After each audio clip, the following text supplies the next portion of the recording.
జై శ్రీరామ్. అందరికీ నమస్కారం. వెల్కమ్ టు న్యూస్ అఖండ. నేను మీ కస్తూరి శ్రీధర్. మిత్రులారా, ప్రస్తుతం జియో పాలిటిక్స్ అన్నీ కూడా వేగంగా మారిపోతున్నాయి. అసలు ఎప్పుడు ఎవరు ఎక్కడ ఏ సమయంలో ఏమి చేస్తారో కూడా ఎవరికి తెలియకుండా ఉండాలి. అయితే ఇటువంటి క్లిష్టమైనటువంటి పరిస్థితులను కూడా మన ప్రధానమైనటువంటి మోడీ గారు మన దేశానికి అనుకూలంగా మారుస్తున్నారు. మహాజ్ఞాని మహానుభావుడు. ఇక్కడ జియో పాలిటిక్స్ అంటే ప్రపంచ రాజకీయాలని చెప్పేసి అర్థం అన్నమాట. అమెరికా అధ్యక్షునిగా డొనాల్డ్ ట్రంప్ వచ్చిన దగ్గర నుంచి ప్రపంచ పరిస్థితులన్నీ కూడా పూర్తిగా మారిపోయినాయి. అన్ని దేశాలపైన పన్నులు విధిస్తానని, ఆంక్షలు పెడతానని, ఆయా దేశాలన్నింటినీ కూడా ఆక్రమిస్తానని, దాడులు చేస్తానని వాడి బొంద అని చెప్పేసి అన్ని దేశాలతో కూడా కొట్లాటలు పెట్టుకుంటాడు. దీంతో అమెరికా దెబ్బకు భయపడినటువంటి ఉన్నత స్థాయి దేశాలన్నీ కూడా ఇప్పుడు భారత్ వైపు చూస్తున్నాయి. అన్ని దేశాలు మన వైపు చూస్తున్నాయి అంటే అదేమి ఊరికనే జరగడం లే, దాని వెనక చాలా కారణాలు కూడా ఉన్నాయి. ప్రస్తుతం ప్రపంచ వృద్ధి రేటు 2.7%గా ఉండాలి. దాదాపుగా ఉన్నత స్థాయి దేశాల వృద్ధి రేటు 1% అటు ఇటుగా ఉంటుందన్నమాట. ఇక్కడ ఉన్నత స్థాయి దేశాలంటే ఆర్థికంగాను టెక్నాలజీ పరంగా ఒక స్థాయికి వెళ్ళినటువంటి దేశాలన్నమాట. ప్రపంచ దేశాల ఆర్థిక వ్యవస్థలన్నీ కూడా కుదేలవుతా ఉన్నప్పటికీ కూడా డొనాల్డ్ ట్రంప్ మన మీద 50% పన్నులు వేసినప్పటికీ కూడా మన దేశ వృద్ధి రేటు 7.3%గా నమోదవుతుంది. ఎంత? 7.3%గా. ఇదేమి ఆషామాషి వ్యవహారం కాదు కదా.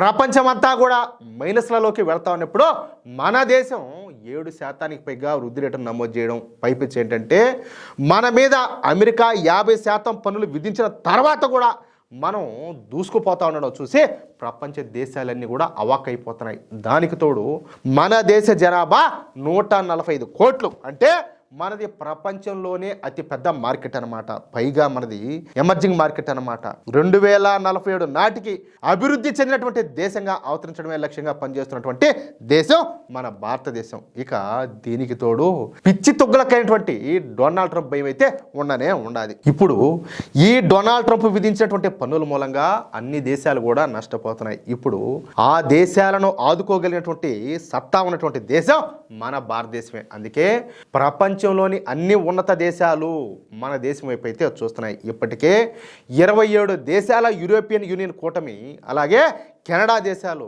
మనతో వాణిజ్య ఒప్పందాలు చేసుకుంటున్నాయి. ఈ తరుణంలోనే బ్రెజిల్ దేశం ముందుకు వచ్చింది. చూడండి, ముందు యూరోపియన్ యూనియన్, తర్వాత వచ్చేసి కెనడా ముందుకు వచ్చింది, ఇప్పుడు బ్రెజిల్ దేశం కూడా ముందుకు వచ్చింది. మన భారతదేశంతో కీలకమైనటువంటి ఒప్పందం అయితే చేసుకుంటుంది. అందులో భాగంగా మన దేశంలో అత్యధికమైనటువంటి డిమాండ్ ఉన్నటువంటి 80 నుంచి 150 సీట్ల విమానాలను ఇక్కడే తయారు చేసే వ్యవస్థ ఏర్పాటు కోసం ఆదాని గ్రూపు, అలాగే బ్రెజిల్కు చెందినటువంటి ఎంబ్రాయిర్ మధ్యన అవగాహన ఒప్పందం అయితే కుదిరినట్లు కేంద్ర పౌర విమానయాన శాఖ మంత్రి రామ్మోహన్ నాయుడు అయితే వెల్లడించినాడు. చూడండి, మంగళవారం తన కార్యాలయంలో విలేకరులకు ఈ విషయాన్ని అయితే మంత్రి తెలిపినారన్నమాట.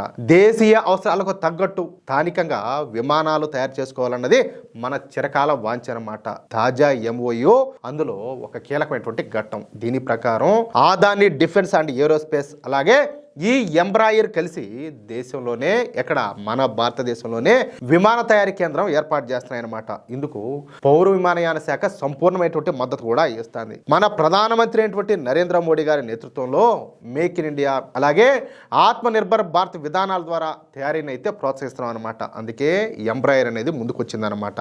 దేశీయంగా ప్రతిరోజు కూడా 5 లక్షల మంది విమానాల్లో ప్రయాణాలు అయితే చేస్తూ ఉన్నారు. భవిష్యత్తులో ఈ సంఖ్య అనేది మరింతగా పెరుగుతుంది కూడా.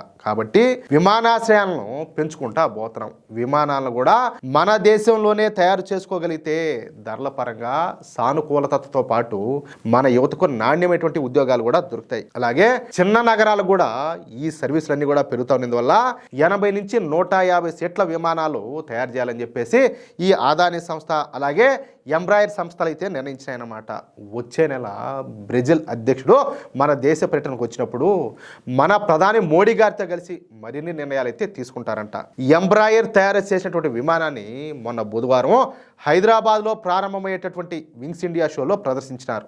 అలాగే దేశీయ విమానయాన సంస్థలో దాన్ని చూసి ఆర్డర్లు పెట్టేలా ప్రోత్సహించారన్నమాట. ఈ ఎంబ్రాయిర్ విమానాలు ఇక్కడ తయారైతే మన దేశీయ అవసరాలు తీరడంతో పాటు ఎగుమతులు చేయడానికి కూడా వీలవుతుందని చెప్పేసి రామ్మోహన్ నాయుడు ప్రకటించాడు. దేశీయంగా విమానాలను అసెంబ్లింగ్ చేయడమే కాదని సాంకేతికతను కూడా ఈ ఎంబ్రాయిర్ బదిలీ చేస్తుందని చెప్పేసి పౌర విమానయాన కార్యదర్శి అయినటువంటి సమీర్ కుమార్ సిన్హా స్పష్టం చేశాడనమాట. అంటే టెక్నాలజీని కూడా మనం ట్రాన్స్ఫర్ చేస్తారు, విమానాల కోసం విదేశాలపైన ఆధారపడ్డాన్ని ఇది తగ్గిస్తుందని చెప్పేసి ఆయన వివరించారు. విమానాల యొక్క నిర్వహణ, అలాగే మరమ్మతులు, అలాగే ఓవర్ హాలింగ్ కేంద్రం కూడా ఇక్కడే నెలకొల్పుతారు కాబట్టి వ్యయాలు అంటే ఖర్చులు కూడా తగ్గుతాయని చెప్పేసి ఆయన అయితే స్పష్టం చేశాడు. ప్రస్తుతం మన దేశంలో ఎంబ్రాయిడరీ విమానాలు 50 వరకు సేవలు అందిస్తున్నాయి. వైమానిక దళం అలాగే ప్రభుత్వ ఏజెన్సీలకు సేవలు అందించడంతో పాటు బిజినెస్ జట్లుగా కూడా ఇవి ఉన్నాయన్నమాట. అయితే రాబోయే 20 ఏళ్లలో దేశీయ విపణికి 80 నుంచి ఈ 150 వరకు సీట్ల విమానాలు 500 వరకు కావాల్సి ఉంటుందని చెప్పేసి ఒక అంచనా అయితే ఉండదన్నమాట. అందుకే ఇప్పుడు బ్రెజిల్కు చెందినటువంటి అతిపెద్ద విమానాల తయారీ సంస్థ అయినటువంటి ఎంబ్రాయిర్ విమాన సంస్థ మన దేశంతో అతి గొప్ప ఒప్పందం అయితే చేసుకోబోతుందన్నమాట. అర్థమైందా? అది విషయం.